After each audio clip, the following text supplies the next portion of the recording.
So we're going to look at probability now for 10.5 and 10.6, two types, experimental probability and theoretical probability. So experimental probability is when well, first let me show you the notation. P of A just means the P stands for probability, so the probability of A occurring, whatever A might be, is the number of trials where A occurs divided by the total number of trials. So one thing to point out, anytime you find a probability, you're always dividing by the total. That's very important right there. So that's how you set up an experimental probability. There'll be a video with an example or two to follow.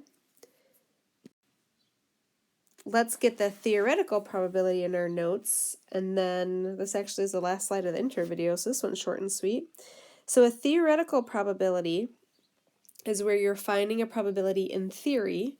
I guess I should have mentioned the experimental one is based off of an experiment, where this one is in theory.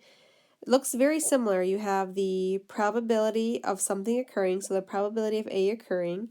So number of outcomes in event A divided by the total number of outcomes.